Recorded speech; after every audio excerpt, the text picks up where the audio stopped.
भारतामध्ये राष्ट्रभाषेच्या विषयी जे अनेक अपसमज पसरलेत किंवा जाणून बुजून पसरवले गेले आहेत, त्याच्यामध्ये एक महत्त्वाचा अपसमज असा आहे की इंग्लिश, कारण इंग्लिशचा जास्त करून पक्ष घेतला जातो आणि सांगितलं जातं की ही कशी भारतातील लोकांनी जास्तीत जास्त आत्मसात केली पाहिजे, जे की खूप कठीण आहे. कारण इंग्लिश ही एक विदेशी भाषा असल्यामुळे सगळ्या भारतातल्या 1 अब्ज 35 कोटी लोकांनी आपल्या सगळ्या भाषा मारून फक्त इंग्लिशलाच स्वतःची भाषा बनवणं हे खूपच अशक्यप्राय आणि एक वेडगळ समज आहे तो, म्हणजे वेडगळ आवश्यकता आहे जी लोकांनी स्वतःवर लादली आहे किंवा काही लोकांनी सर्व लोकांवर लादलेली आहे. तर तो त्यांच्याकडून असा समज लोकांना सांगितलं जातं, जे इंग्लिशचे जे पक्ष घेणारे आहेत त्यांच्याकडून, की समजा जर का प्रत्येक प्रांताची जी भाषा आहे, राजभाषा, ती राजभाषेतून ते त्यांचा व्यवहार करत राहिले तर दुसऱ्या प्रांतातल्या लोकांशी जर त्यांना व्यवहार करायचा असेल, म्हणजे समजा गुजरातचा व्यक्ती महाराष्ट्रात आला किंवा महाराष्ट्रातला व्यक्ती उत्तर प्रदेशात गेला किंवा उत्तर प्रदेशातला व्यक्ती हा तामिळनाडूला गेला, कर्नाटकाला गेला, तर ते कसे एकमेकाशी संवाद करणार? तर ते एकमेकाशी वेगवेगळ्या प्रांतातले लोक हे इंग्लिशच्या माध्यमातून संवाद करू शकतात, असं ते त्यांचं म्हणणं आहे. आता हे जे ह्याचं उत्तर खूप सोपं आहे, पण असं म्हटलं जातं की जेव्हा एखादं असत्य हे खेटून बोललं जातं 10 वेळ, जेव्हा ते असत्य सारखं सारखं बोललं जातं तेव्हा 11व्या वेळेला ते असत्य लोकांना खरं वाटतं. आता आपण टक्केवारी बघूया. भारतामध्ये जी भाषांविषयीची लोकसंख्या ज्या वेळेला मोजणी होते, त्याच्यात त्यांना येणाऱ्या लोकांच्या भाषा यांची गणना होते, तेव्हा हिंदी जी भाषा आहे, जी बहुसंख्य लोकांनाची भाषा पण आहे आणि बहुसंख्य भारतातल्या लोकांना येतेही, समजतेही, लिहिणारेही लोक आहेत देवनागरीमध्ये.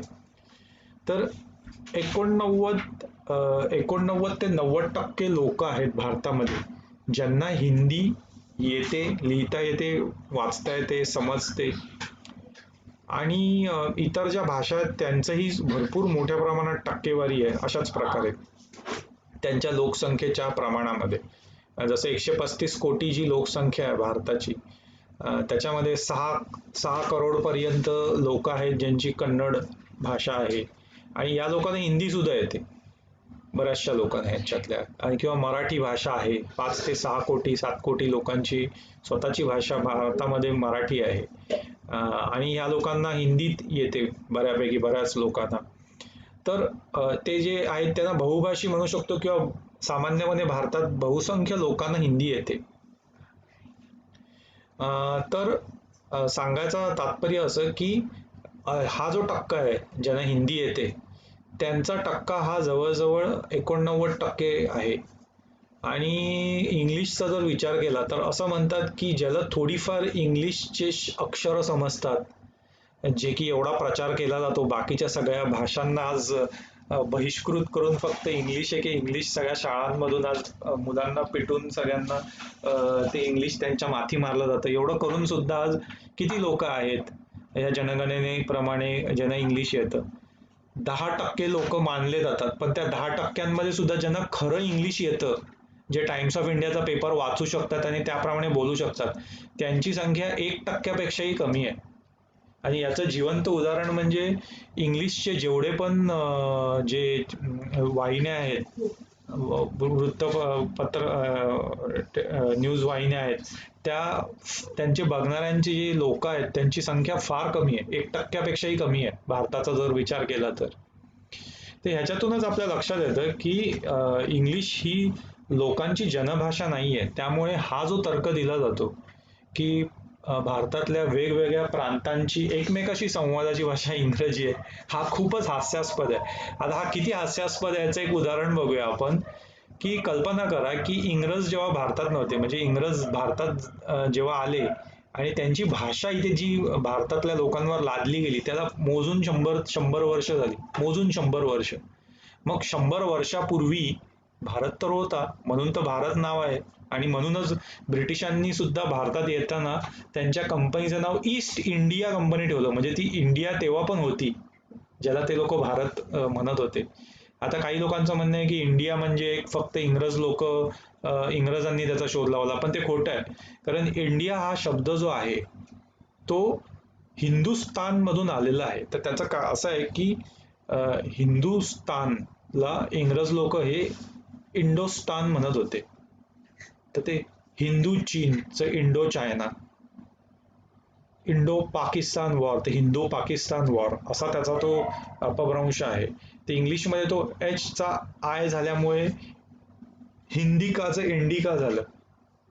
आणि त्याचप्रमाणे हिंदुस्थानचं इंडोस्तान झालं, आणि त्याच्या पुढे त्यांनी सुटसुटीत रशिया, युरेशिया याप्रमाणे ते इंडिया करून टाकलं. म्हणजे मुळात इंडिया हा शब्द सुद्धा हिंदुस्थान मधून आलाय, आणि ज्याचा अर्थ आहे की हिंदूंचं स्थान, असा त्याचा स्पष्ट अर्थ आहे.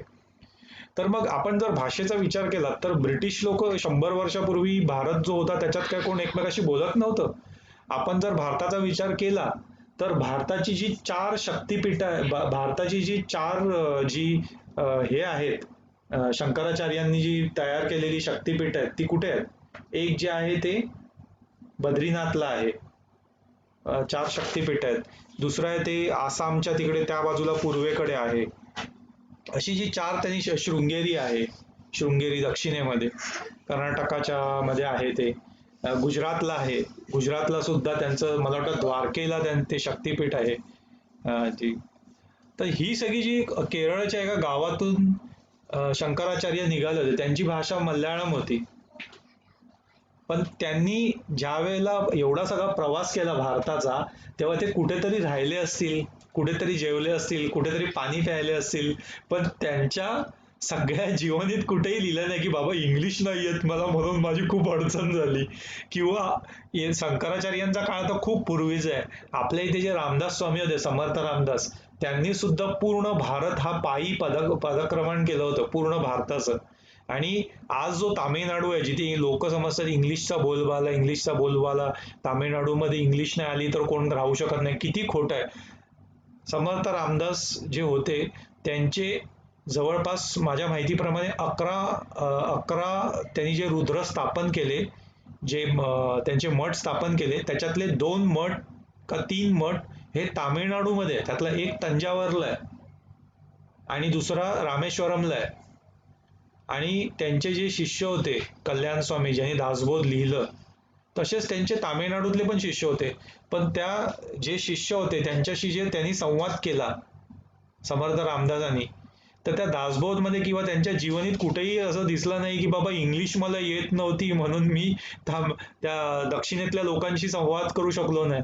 तर हे जे समज आहेत हे सगळे त्याच खोटारड्या लोकांनी, ज्यांनी हा भ्रम पसरवलेला आहे हेतू पुरस्सर, की भारतातल्या भाषांना मारण्यासाठी, की इंग्लिश ही भारताची एक प्रकारची राष्ट्रभाषाच त्यांना बनवायची आहे आणि सगळ्या ज्या भाषा आहेत त्यांना मृत करायचं आहे. कारण आज सुद्धा आपण पाहिलं तर व्यवस्थित मराठीमध्ये बोलता येईल अशी किती लोक आहेत ज्यांचं वय 25च्या आतमध्ये आहे. खास करून जे शहरांमध्ये मुंबई, पुणे, नागपूर सारख्या शहरात राहतात, खूप कमी, नगण्य असतील एकदम. तर हा जो काही दृष्टिकोन आहे तो इतका बोगस आहे. एकदा माझा स्वतःचा अनुभव मी याविषयी सांगतो. मला असंच एक व्यक्ती भेटले होते की ज्यांचं म्हणणं होतं की इंग्लिश ही परस्पर प्रांतांमधल्या संवादाची भाषा आहे. तर आम्ही ट्रेनमधून प्रवास करत होतो कोकण रेल्वेतून, आणि आमचा हा संवाद चालू होता. तर तेव्हा मी त्यांना सांगितलं, मी तुम्हाला इथे 2 मिनिटात सिद्ध करून दाखवतो की प्रांतातली जी भाषा इंग्लिश आहे का अन्य कोणती आहे. ज्या वेळेला गुजरातमधून एखादा मनुष्य मुंबईमध्ये येतो तेव्हा तो इंग्लिशमध्ये नाही बोलत आणि गुजरातीत पण नाही बोलत, तो हिंदीमध्ये बोलतो. इंग्लिशचा तर संबंधच नाहीये. कर्नाटकाचा एखादा व्यक्ती आसामला गेला तर तो हिंदीमध्ये बोलतो, इंग्लिशमध्ये नाही बोलत. इंग्लिश ही लोकांची जनभाषा पण नाहीये इथे, ती एक विदेशी भाषा आहे. जेव्हा एखादा कर्नाटकामधला माणूस गोव्याला येतो किंवा गुजरातला जातो तेव्हा ते लोक हिंदीमध्ये संवाद करतात. आणि आपल्याला जर पाहायचं असेल तर जे कामगार आहेत, हा भारतामध्ये असा एक शिक्षित वर्ग आहे ज्यांनी शिक्षण घेतलं. इकडचं जे ब्रिटिशांनी बनवलेलं शिक्षण आहे त्याच्यामध्ये एक गुणधर्म आहे की तो आपल्याला आपलं स्वतःचं जे जे आहे, आपली स्वतःची वेशभूषा, ती वेशभूषेला आपल्याला सोडायला लावतो. आपली स्वतःची भाषा, त्या भाषेला सोडायला लावतो.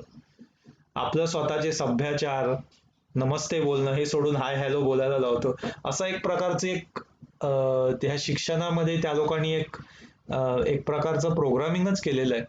तर त्याच्यामुळे हे जे लोक आहेत, जे लोक इंग्लिश परंपरेतून आपले जे शिक्षण आहे त्याच्यातून बाहेर पडलेले जे लोक आहेत, सो कॉल्ड तथाकथित सुशिक्षित, त्यांना सोडलं तर सामान्य लोक ज्या वेळेला, तामिळनाडूतले लोक सुद्धा जेव्हा दुबईला काम करायला जातात, कर्नाटकातले लोक जातात काम करायला, तेव्हा ते कुठल्या भाषेत बोलतात? हिंदीमध्ये बोलतात.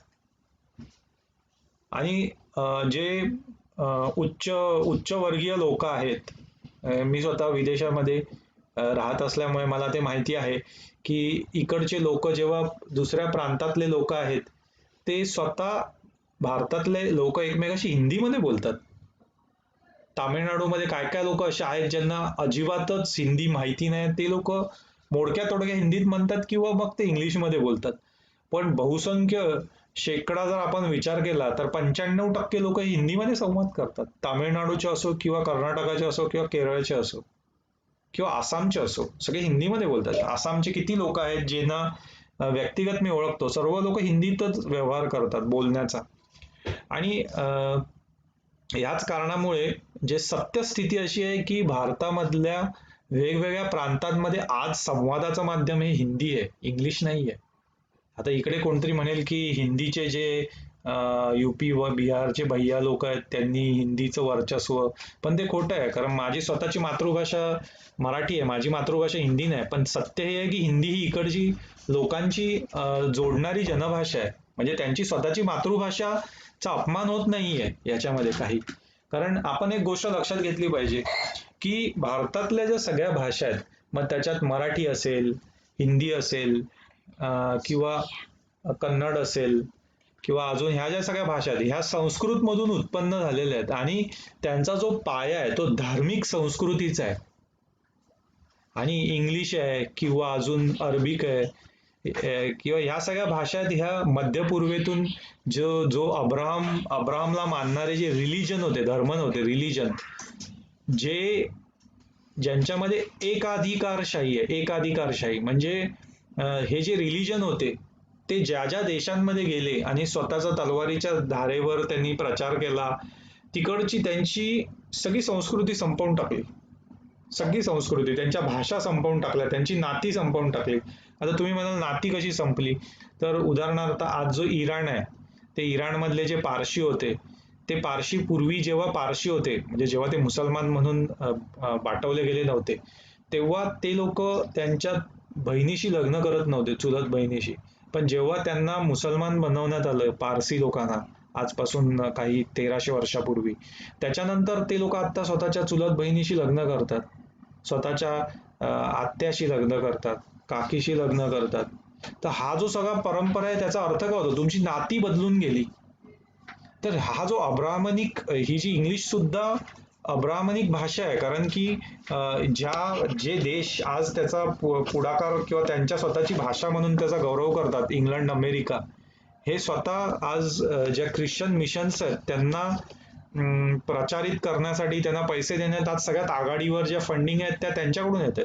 आणि इतिहास सुद्धा हेच सांगतो की जेवढे जेवढे देश ह्या इंग्लिश किंवा युरोपियन भाषांच्या ज्या कल्चर आहेत त्यांच्या प्रभावाखाली गेले किंवा त्यांचे गुलाम झाले, त्यांची सगळी संस्कृती संपली.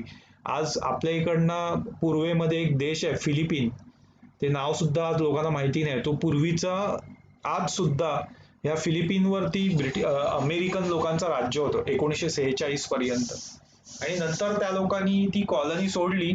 परंतु भारतासारखंच त्यांची जी भाषा आहे फिलिपिनची, तिचं नाव आहे टॉगोलो. तर त्या टॉगोलो मधून कोण शिकत नाही आज, सगळे लोक इंग्लिश मधून शिकतात. कारण की ते कोणाचे गुलाम होते? अमेरिकेचे. मग अमेरिकेने आपली भाषा तिथे जिवंत ठेवली आणि नावाला सांगितलं की तिकडे टॉगोलो ही तुमची राष्ट्रभाषा, जसं भारतामध्ये झालंय तसंच्या तसं चित्र तिकडे आहे.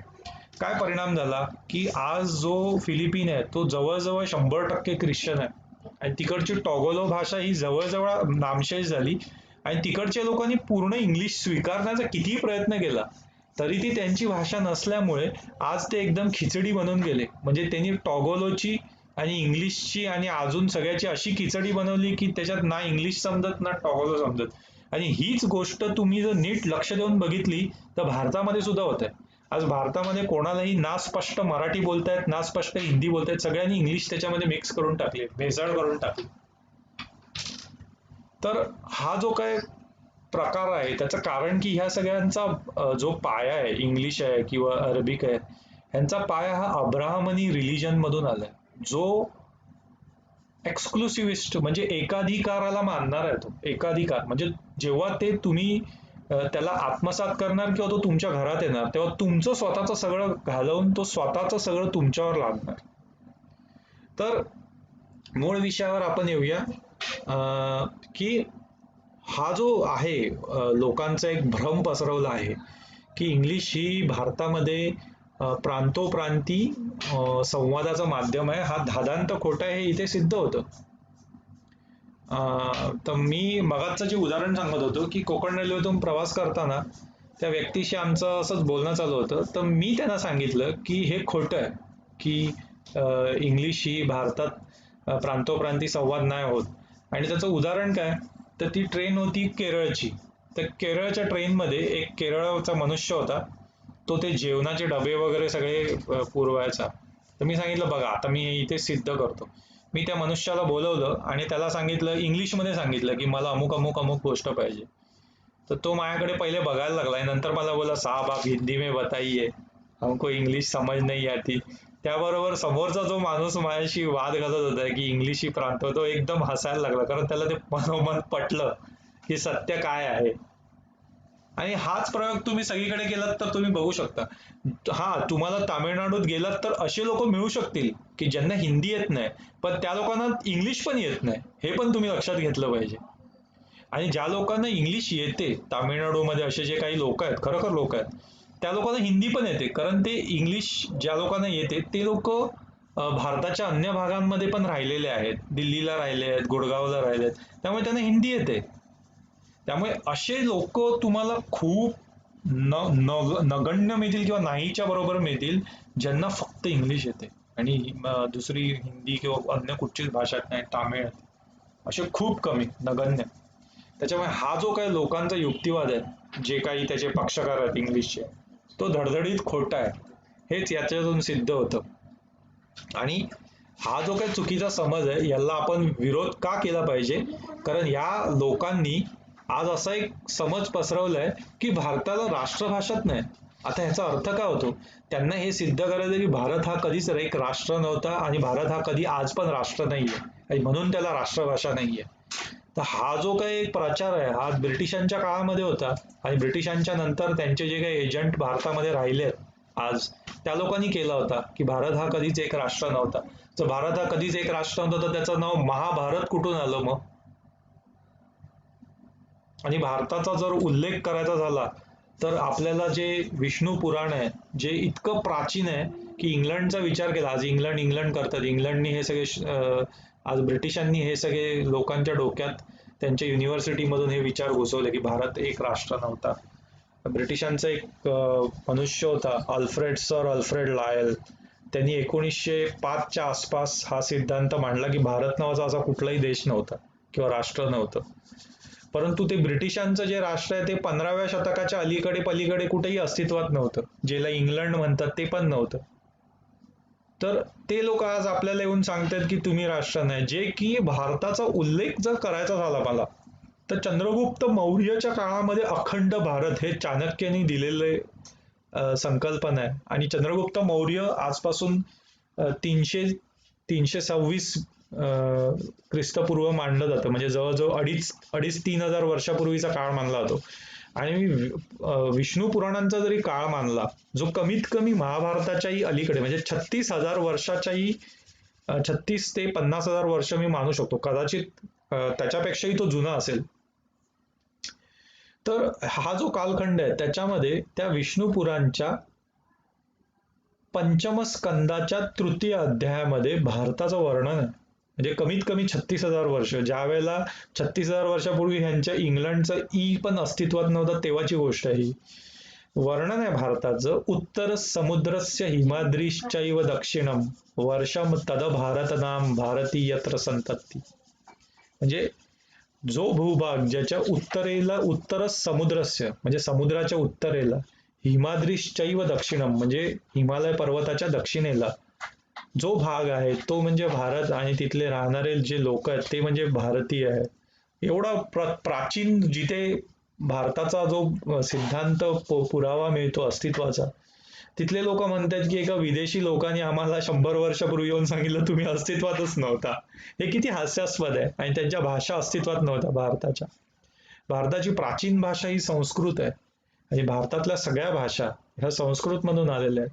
किंबहुन युरोपची जी भाषा इंग्लिश वगैरे ज्याला बोलतात की जी लॅटिन मधून आहे, ती लॅटिन मध्ये सुद्धा कित्येक संस्कृत आहेत शब्द. आता तो जर विषय आपण घ्यायला गेलो तर तो आपला मूळ विषय खूप मोठा होऊन जाईल. परंतु संपवण्याआधी मला सांगायचं होतं की ही गोष्ट आपण लक्षात घेतली पाहिजे की हा जो समज आहे की इंग्लिश ही भारताला जोडणारी भाषा आहे, तो धादांत खोटा यासाठी आहे कारण की भारतामध्ये जे लोक आज इंग्लिश शिकले ते स्वतःला भारताशी जोडत नाहीत. ते लोक स्वतःला इंडियाशी जोडतात. इंडिया म्हणजे काय, तर जो ब्रिटिशांनी बनवला.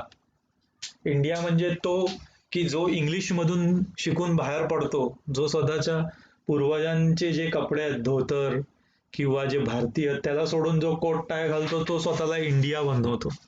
म्हणून काही एका व्यक्तीने म्हटलं होतं की इंडिया दॅट इज भारत, म्हणजे भारत दॅट इज इंडिया नाही. म्हणजे आम्ही हा इंडिया जो आमच्या ब्रिटिश माबापनी बनवलाय त्याच्यासारखा जो असेल त्याला आम्ही भारत पाहिजे तर म्हणू, पण भारत हा इंडिया नाहीये. असा जो काही खिचडी कल्चर तयार केलं त्या लोकांनी, ज्याचं आज नाव बोलतात ना हिंग्लिश किंवा मिंग, मराठीमध्ये पण इंग्लिश घुसवून काहीतरी त्यांनी अजून खिचडी पकवली. तर असे जे खिचडी लोक आहेत ह्या लोकांनी खूप भारताची अधोगती केली आणि ह्याच लोकांनी आज तो समज पसरवलाय की इंग्लिश ही भारताला जोडणारी भाषा आहे. वास्तवतः इंग्लिश ही भारताला तोडणारी भाषा आहे. कारण की आपण आज जे पण पक्ष आहेत, जे लोक मराठीचे प्रेमी आहेत ते सगळे इंग्लिशचे भगत आहेत. कारण ते म्हणतात हिंदीला हटवा आणि इंग्लिशला आणा, जे की इंग्लिशचा आणि शिवाजी महाराजांचा काय संबंध. शिवाजी महाराजांचं नाव घेऊन ते मराठी करतात, पण शिवाजी महाराजांनी मराठीला ज्या वेळेला स्थापित केलं तेव्हा इंग्लिशला नाही आणलं, संस्कृतच्या आधारावर मराठीचं पुनर्स्थापन केलं. तर या सगळ्या ज्या गोष्टी आहेत ह्याचा आपण समाजामध्ये प्रचार केला पाहिजे आणि हाच हेतू आहे या विषयावर बोलण्याचा. धन्यवाद.